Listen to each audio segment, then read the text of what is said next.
Hello बच्चों, आज हम करेंगे कक्षा 9वीं की सामाजिक विज्ञान यानी अर्थशास्त्र। और हमारा बच्चों जो तीसरा चैप्टर निर्धनता एक चुनौती उसके बारे में करने वाले हैं। निर्धनता का मतलब होता है पॉवर्टी, यानी चैप्टर 3 हम जानेंगे। इससे पहले बच्चों मैंने अर्थशास्त्र का आपको कक्षा 9वीं का चैप्टर 1 पालमपुर गांव की कहानी करा दिया है बच्चों। संसाधन के रूप में लोग भी आपको करा दिया है। आज हम निर्धनता एक चुनौती यानी तीसरा चैप्टर करने वाले हैं। और जैसा कि आप जानते हैं बच्चों, आपका एग्ज़ाम बहुत ही नज़दीक है, इसलिए हम मोस्ट इम्पोर्टेंट क्वेश्चन के साथ इस चैप्टर को हम करेंगे। और ये इकोनॉमिक्स की बुक है, आपको चैप्टर 3 है बच्चों आपका। आइए बच्चों स्टार्ट करते हैं अपने चैप्टर को, जिसमें हम आज पढ़ने वाले हैं निर्धनता के बारे में। तो निर्धनता का मतलब होता है गरीबी बच्चों, है ना। तो जैसा कि आप जानते हैं बच्चों, निर्धनता से क्या अभिप्राय है कि हमारी जो न्यूनतम उपयोगी आवश्यकताएं है ना, न्यूनतम उपयोगी आवश्यकताओं में क्या आता है बच्चों? सबसे पहले रोटी, उसके बाद आता है कपड़ा, उसके बाद आता है मकान। ये हमारे बच्चों बेसिक नीड्स हैं। जब हम इनकी प्राप्ति नहीं कर पाते हैं तो हम निर्धन कहलाए जाते हैं। लेकिन अमेरिका में बच्चों उसे निर्धन कहा जाता है जिसके पास कार नहीं होता है। तो निर्धनों मतलब गरीब की आमदनी इतनी कम होती है बच्चों कि वो अपनी जो बेसिक ज़रूरत होता है ना उसको पूरा ही नहीं कर पाता। तो इसी को हम निर्धनता कहते हैं, यानी मूलभूत आवश्यकताओं की पूर्ति ना कर पाना। निर्धनता का मतलब होता है बच्चों जब हम मूलभूत आवश्यकताओं की पूर्ति जब हम नहीं कर पाते तो उसी हम निर्धनता कहते हैं। और मूलभूत आवश्यकताओं में बच्चों रोटी, कपड़ा और मकान आता है। भारत में बच्चों जैसा कि आप जानते हैं हर चौथा इंसान क्या है? गरीब है। और ये विश्व बैंक यानी वर्ल्ड बैंक के नवीनतम आंकड़ों के अनुसार है। दुनिया में सबसे ज़्यादा बच्चों गरीब भारत में ही रहते हैं। इसका आंकड़ा यदि देखें बच्चों तो लगभग 27 करोड़ हमारे वहाँ क्या हैं? गरीब हैं बच्चों। तो अगर पूछे वर्ल्ड बैंक के आंकड़े के अनुसार कितने, हर चौथा व्यक्ति भारत में, हर जो चौथा व्यक्ति क्या है? गरीब है। और लगभग 27 करोड़ लोग भारत में क्या हैं? गरीब है। ऐसा वर्ल्ड बैंक यानी विश्व बैंक कहता है बच्चों। तो भारत में भी बच्चों निर्धनता के 2 मामले हम देख सकते हैं। एक है बच्चों शहरी निर्धनता, और एक आता है बच्चों ग्रामीण निर्धनता। शहरी निर्धनता उसे कहते हैं बच्चों कि जो लोग शहर में निर्धन होते हैं, और ग्रामीण उसे कहते हैं कि गांव में कौन कौन निर्धन होते हैं। तो शहरी निर्धन में बच्चों जो रिक्शा चलाने वाले होते हैं, मोची, फेरी वाले होते हैं, जो कम मजदूरी पाते हैं, इन सभी के पास बच्चों अपनी खुद की कोई भौतिक संपत्ति होती नहीं है, तो ये लोग शहरी निर्धन कहलाते हैं। गांव में बच्चों जो भूमिहीन लोग होते हैं, जिनके पास खुद की जमीन नहीं होती है, किसान हो गए बच्चों, खेतीहर मजदूर हो गए, लघु और सीमांत जो किसान होते हैं ना, ये सारे ग्रामीण निर्धनता के उदाहरण हैं। तो निर्धनता में भी बच्चों 2 प्रकार के, एक शहरी निर्धनता होती है, एक ग्रामीण निर्धनता होती है। निर्धनता उसे कहते हैं बच्चों जब हम अपनी मूलभूत आवश्यकताओं की पूर्ति नहीं कर पाते, रोटी, कपड़ा और मकान।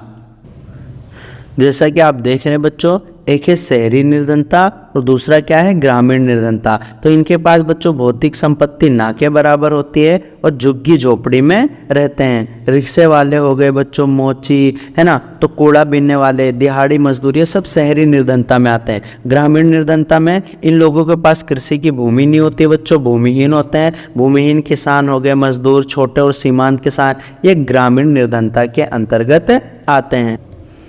उसके बाद बच्चों सामाजिक वैज्ञानिक बच्चों, उनकी दृष्टि में निर्धन कौन होते हैं बच्चों, या निर्धनता कौन होते हैं? तो सामान्यतः बच्चों निर्धनता का संबंध आय और उपभोग से, यानी पूछे सामाजिक वैज्ञानिक बताते हैं आय और उपभोग के द्वारा उनको क्या कहते हैं बच्चों? निर्धन कहते हैं। तो उपभोग के स्तर के अलावा बच्चों निर्धनता रेखा को हम कई सारे और मापदंड से अपना सकते हैं। आज बच्चों सिर्फ आय यानी इनकम और उपभोग सिर्फ यही नहीं है, बल्कि निरक्षरता है, यानी जो लोग पढ़े लिखे नहीं है वो वास्तव में गरीब होते हैं। जिनमें कुपोषण है बच्चों वो भी गरीब होते हैं। जिनमें रोग के कारण रोग प्रतिरोधी क्षमता नहीं उत्पन्न है वो भी गरीब होते हैं। जो स्वास्थ्य सेवाओं की जिनके पास कमी है, जो अपने बच्चों को स्कूल नहीं भेज पा रहे हैं, जो सुरक्षित पेयजल नहीं पी पा रहे हैं, जो जिनकी पहुंच स्वच्छता तक नहीं है, वो सभी क्या है बच्चों? गरीब हैं। और सामाजिक सूचकों के माध्यम से निर्धनता रेखा के द्वारा इन सभी लोगों की पहचान हम कर सकते हैं।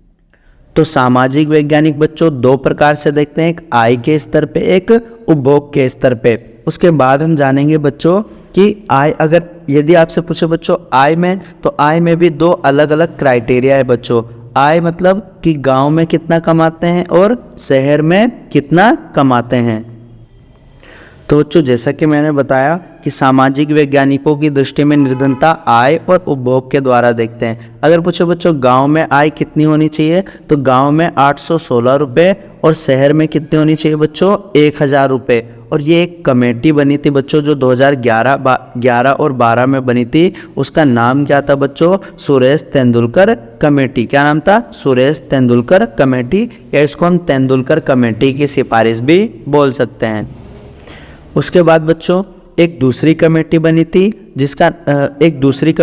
थी बच्चों। पहली कमेटी का नाम क्या था, तेंदुलकर कमेटी। अगली आई थी बच्चों दूसरी कमेटी, सी रंगराजन कमेटी ने। सी रंगराजन कमेटी ने बच्चों 816 रुपये से बढ़ाकर ग्रामीण में निर्धनता रेखा 972 का कर दिया था, और 1000 से बढ़ाकर बच्चों इनका 1407 रुपये कर दिया था। तो ये हमें आगे पढ़ना है बच्चों। कैलोरी में तो 2100 कैलोरी और 2400 कैलोरी। शहर में बच्चों कितनी चाहिए, 2100, और गाँव में कितनी कैलोरी चाहिए हमें, 2400 कैलोरी की जरूरत होती है। निर्धनता रेखा किसे कहते हैं बच्चों, जो आय और उपभोग के न्यूनतम स्तर को निर्धारित करने वाली रेखा को हम निर्धनता रेखा कहते हैं, यानी जो हमारी आय और उपभोग के न्यूनतम स्तर को निर्धारित करती है।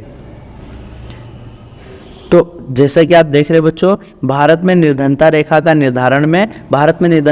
निर्धारण निम्नलिखित दो आधारों पर हम कर सकते हैं। पहला है बच्चों कैलोरी की आवश्यकता, दूसरा है आय। और कैलोरी आप जानते हैं बच्चों, शहर में हमें कैलोरी, गांव में हमें कैलोरी चाहिए 2400 प्रतिदिन कैलोरी कहाँ पर चाहिए बच्चों, गांव में चाहिए, और शहर में हमें सिर्फ 2100 कैलोरी की आवश्यकता होती है। एक प्रश्न आता है बच्चों कि गांव में 2400 और शहर में 2100 कैलोरी, इतना अंतर क्यों है? तो गांव के लोग जो होते हैं बच्चों वो शारीरिक परिश्रम ज़्यादा करते हैं, इसीलिए गांव में कैलोरी अधिक चाहिए। शहर के लोग क्या करते हैं, मानसिक रूप से काम करते हैं, शारीरिक मेहनत उनकी कम होती है, इसलिए शहर में बच्चों सिर्फ 2100 कैलोरी की आवश्यकता होती है।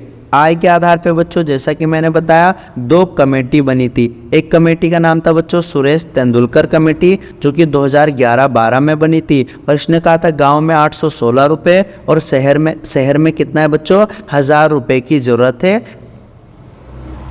और यह आंकड़े बच्चों प्रति व्यक्ति प्रति माह के द्वारा, यानी एक व्यक्ति के लिए 816 रुपये, गाँव में 816 रुपये कहाँ पर चाहिए बच्चों, गाँव में 816 रुपये, और शहर में कितने रुपए चाहिए, 1000 रुपये प्रति व्यक्ति प्रति माह। सुरेश तेंदुलकर समिति जो कि 2011-12 में बनी थी। अब बच्चों एक क्वेश्चन आता है कि गांव में कम पैसे चाहिए, शहर में ज़्यादा क्यों? क्योंकि गांव में महंगाई कम होती है, इसलिए वहाँ पे क्या है, कम पैसे की आवश्यकता होती है प्रति माह। शहर में महंगाई ज़्यादा होती है, इसलिए वहाँ पे अधिक पैसों की आवश्यकता होती है। इसके बाद बच्चों दोबारा गरीबी का आकलन करने के लिए एक नई कमेटी बनी थी, सी रंगराजन कमेटी, और इसकी रिपोर्ट बच्चों जून 2014 में आई थी।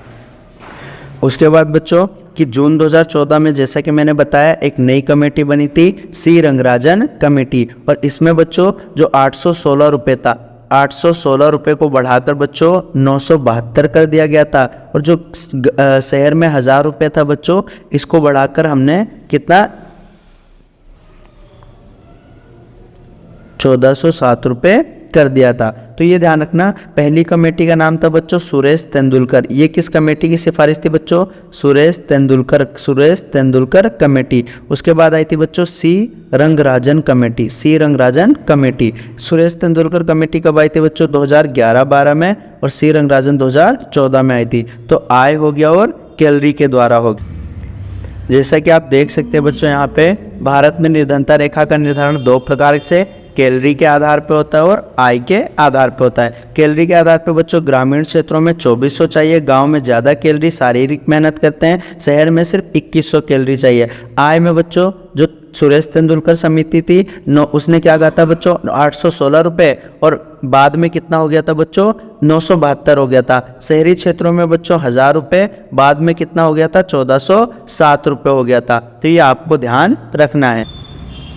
अगला महत्वपूर्ण टॉपिक है बच्चों असुरक्षित समूह के बारे में, और इन असुरक्षित समूहों के बारे में आपके एग्जाम में पूछ लेता है। तो जैसा कि आप जानते हैं जो SC और ST हैं बच्चों, यानी अनुसूचित जाति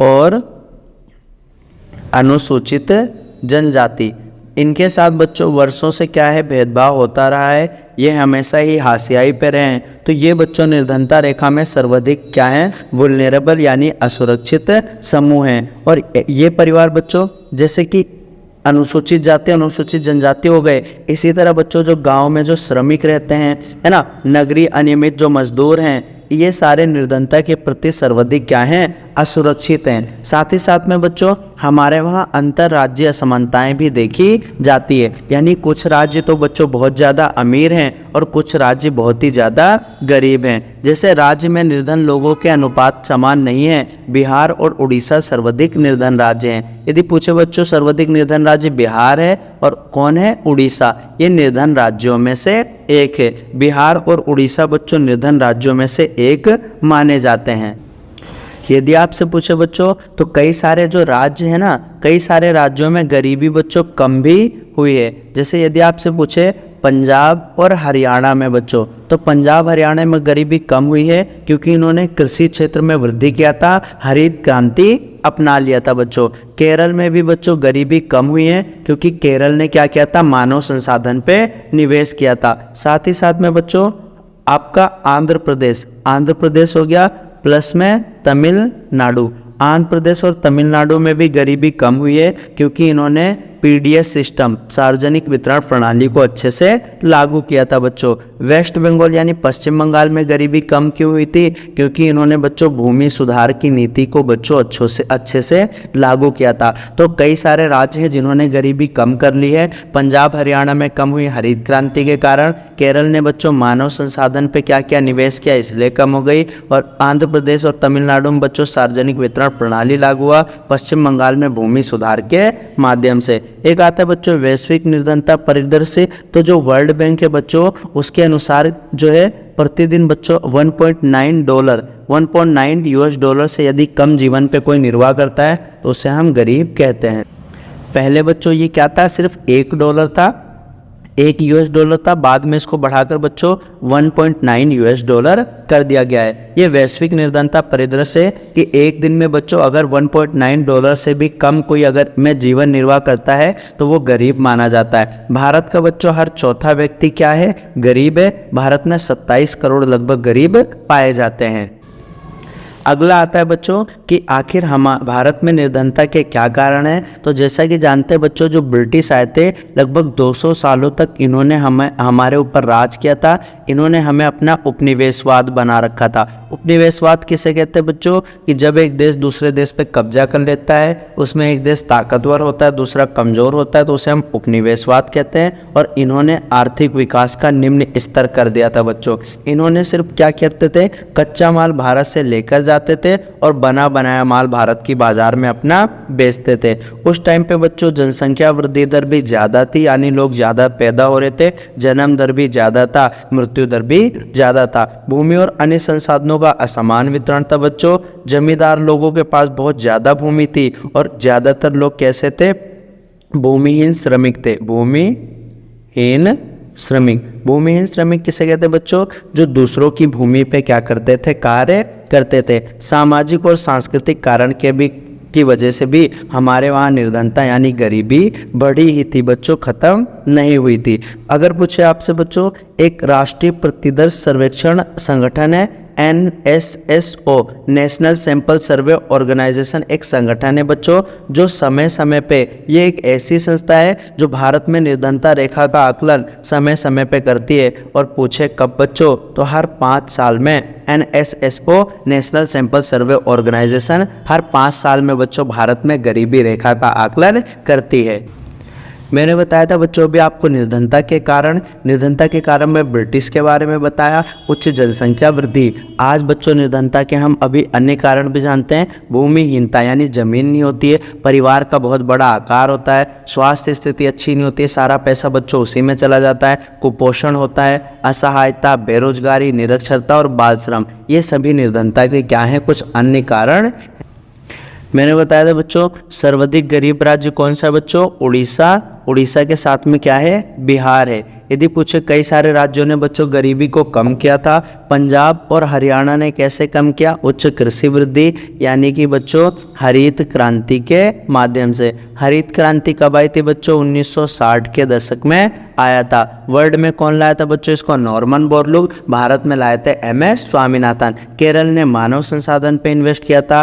आंध्र प्रदेश और तमिलनाडु ने बच्चों सार्वजनिक वितरण प्रणाली के द्वारा, और पश्चिम बंगाल ने भूमि सुधार कर गरीबी को खत्म किया था। अब हम जानेंगे बच्चों कि वास्तव में हमारी सरकार ने क्या किया है। तो निर्धनता रोधी उपायों के बारे में हम जानेंगे, यानी सरकार ने निर्धनता रोधी उपाय में क्या किया है। तो 2 प्रकार के कार्यक्रम सरकार के द्वारा चलाए गए हैं। एक तो नंबर 1 था बच्चों आर्थिक समृद्धि के माध्यम से हम गरीबी को ख़त्म कर सकते हैं, यानी इकोनॉमिक ग्रोथ के माध्यम से। और दूसरा है बच्चों कि कुछ लोगों को या बहुत सारे लोगों को इससे फ़ायदा नहीं होगा, तो हम लक्षित निर्धनता क्या करेंगे बच्चों, लक्षित निर्धनता निरोधी कार्यक्रम, लक्षित निर्धनता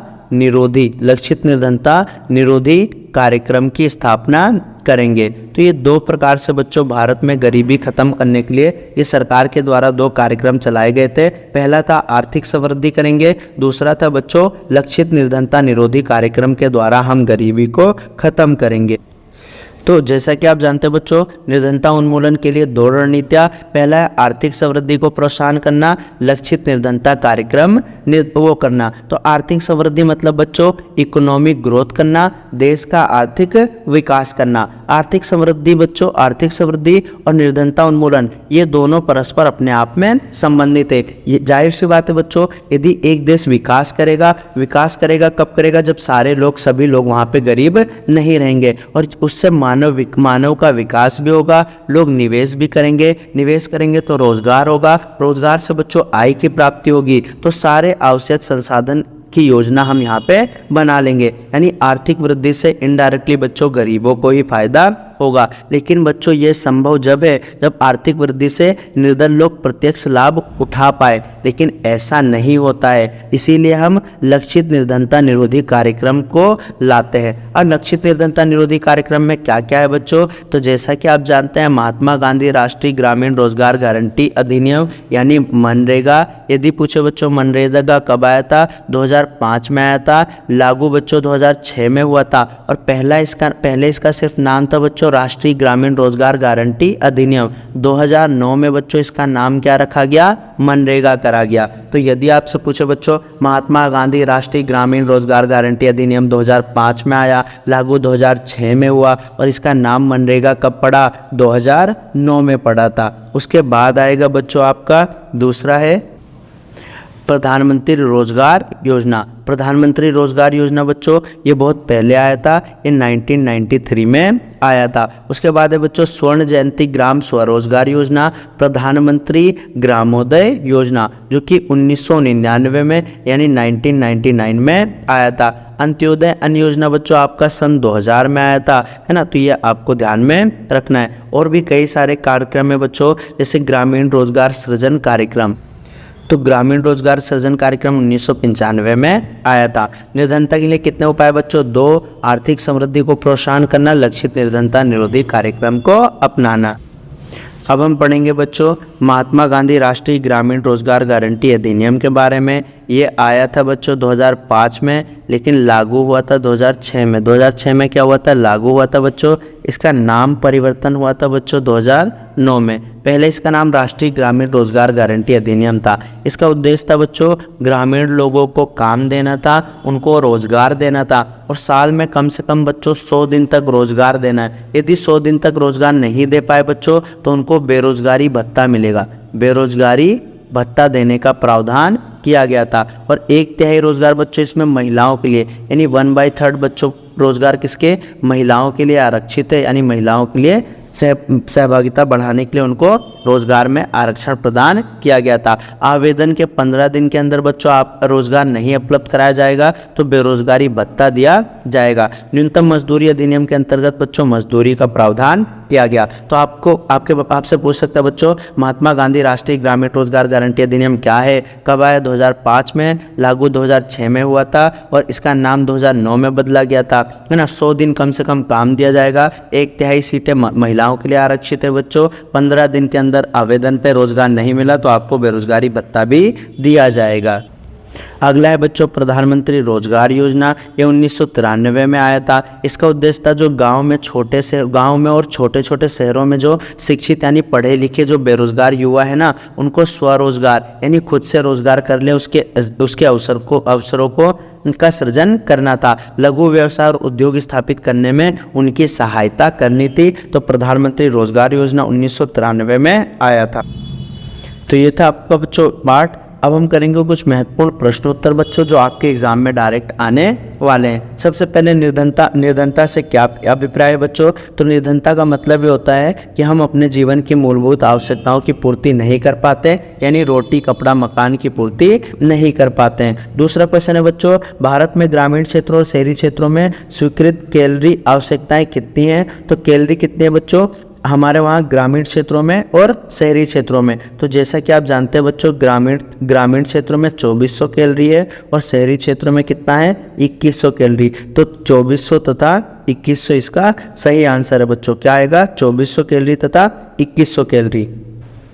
उसके बाद बच्चों विश्व बैंक ने निर्धनता रेखा निर्धारण करने के लिए कौन सा मानक प्रयोग किया है। तो प्रतिदिन $1.90 से कम पाने वाले लोगों के लिए। तो ये है प्रतिदिन कम से कम क्या करना है बच्चों $1.9 खर्च करना है। यदि इतना नहीं कर पा रहे आप उपभोग तो इसका मतलब आप गरीबी रेखा के नीचे हैं। भारत में कौन सा वर्ग निर्धनता के प्रति बच्चों सर्वाधिक असुरक्षित है। तो अनुसूचित जाति अनुसूचित जनजाति। तो इसका मतलब है दोनों सही है बच्चों, ये भी है और ये भी है। अगला है बच्चों, भारत में कौन से 2 राज्य सर्वाधिक निर्धन हैं। तो आपके बुक में बच्चों बिहार और उड़ीसा का आया था, तो हम बिहार और उड़ीसा पर टिक कर देंगे कि बिहार और उड़ीसा सर्वाधिक क्या है निर्धन राज्यों में से एक हैं। उसके बाद आएगा पंजाब और हरियाणा में निर्धनता कमी का मुख्य कारण क्या था बच्चों। तो ये हरित क्रांति था। हरित क्रांति मतलब कृषि में सुधार, कृषि सुधार कर लिया था, इसलिए उनकी गरीबी खत्म हो गई थी। अमेरिका में बच्चों वह व्यक्ति गरीब होता है जिनके पास कार नहीं होती है। निर्धनता रेखा का आकलन सामान्यतः कितने वर्ष में करते हैं बच्चों। तो हर 5 वर्ष में हम करते हैं। कितने वर्ष में बच्चों 5 वर्ष में करते हैं। और इसका आकलन NSSO national sample survey organisation के द्वारा बच्चों किया जाता है। अगला है बच्चों, किस रोजगार योजना में ग्रामीण परिवार को 100 दिन सुनिश्चित रोजगार का प्रावधान किया है बच्चों। तो इसका नाम है बच्चों मनरेगा, महात्मा गांधी राष्ट्रीय ग्रामीण रोजगार गारंटी अधिनियम। 2005 में आया था बच्चों, लागू 2006 में हुआ था, नाम परिवर्तन 2009 में हुआ था। आवेदन के 15 दिन से रोजगार प्राप्त हो जाता है। यदि रोजगार ना मिले बच्चों तो आपको बेरोजगारी भत्ता दिया जाएगा। उसके बाद एक ग्रामीण और छोटे शहरों में शिक्षित बेरोजगार युवा के लिए स्वरोजगार किस योजना के माध्यम से दिया गया था। तो इसका आंसर है बच्चों प्रधानमंत्री रोजगार योजना, प्रधानमंत्री रोजगार योजना। और ये कब आया था बच्चों 1993 में आया था। उसके बाद है बच्चों, नगरीय क्षेत्रों की अपेक्षा ग्रामीण क्षेत्रों में रहने वाले लोगों की कैलोरी की आवश्यकता अधिक क्यों होती है। क्योंकि नगर में जो है वो मानसिक काम करते हैं और गाँव के लोग क्या करते हैं शारीरिक काम ज़्यादा करते हैं। अगला महत्वपूर्ण प्रश्न है बच्चों, भारत में निर्धनता का रेखा का आकलन कौन सी संस्था करती है। NSSO national sample survey organisation हर 5 वर्ष में बच्चों करती है। भारत में निर्धनता का ऐतिहासिक कारण क्या है बच्चों। तो मैंने बताया था अंग्रेज हमारे वहाँ आए थे, ब्रिटिश काल के दौरान आर्थिक विकास नहीं हुआ था, तो ये इसका मेन रीजन है। निम्नलिखित में से कौन निर्धनता का कारण नहीं है बच्चों। भूमिहीनता, बेरोजगारी या आर्थिक समृद्धि। तो आर्थिक समृद्धि बच्चों निर्धनता का कारक नहीं है। आर्थिक समृद्धि से तो बच्चों निर्धनता खत्म होती है। निर्धनता रेखा बच्चों किससे निर्धारित करते हैं। तो मैंने बताया था ये 2 आते हैं बच्चों, एक आता है आय और दूसरा क्या आता है उपभोग। आय और उपभोग के द्वारा हम निर्धनता रेखा को करते हैं। तो इसमें उपयुक्त ये दोनों आ जाएंगे। निम्नलिखित में से कौन असुरक्षित समूह है। शहर का धनी वर्ग नहीं है, ग्रामीण कृषि मजदूर परिवार, ग्रामीण संपन्न परिवार सरकारी, तो ये आ जाएगा बच्चों कृषि परिवार जो है वो असुरक्षित समूह के अंतर्गत आता है। अगला आएगा बच्चों, निम्नलिखित में से कौन सा निर्धनता उन्मूलन की रणनीति है? आर्थिक समृद्धि को प्रोत्साहन करना, ये भी है बच्चों। लक्षित निर्धनता निरोधी कार्यक्रम लाना, उपयुक्त दोनों ये हैं, तो इसलिए दोनों आएंगे बच्चों। निम्नलिखित में से कौन सा महात्मा गांधी राष्ट्रीय ग्रामीण रोजगार गारंटी अधिनियम 2005 की विशेषता है? तो कम से कम 100 दिनों तक प्रतिवर्ष रोजगार दिया जाएगा, ये है बच्चों। रोजगार न मिलने की स्थिति में बेरोजगारी भत्ता, ये भी है। 1/3 रोजगार महिलाओं के लिए, ये भी है। तो उपयुक्त सभी आएंगे बच्चों इसमें, क्योंकि ये सारे इसके अंतर्गत आते हैं। अगला है बच्चों, ये 3 अंक वाले कुछ महत्वपूर्ण प्रश्न हैं, इनका उत्तर आपको बच्चों, ये मोस्ट इंपॉर्टेंट क्वेश्चन जो आपके एग्जाम में आ सकते हैं। एक बार बच्चों आप इनको देख लीजिए, पढ़ लीजिए, कोई भी डाउट है तो आप मुझसे कमेंट में पूछ सकते हैं।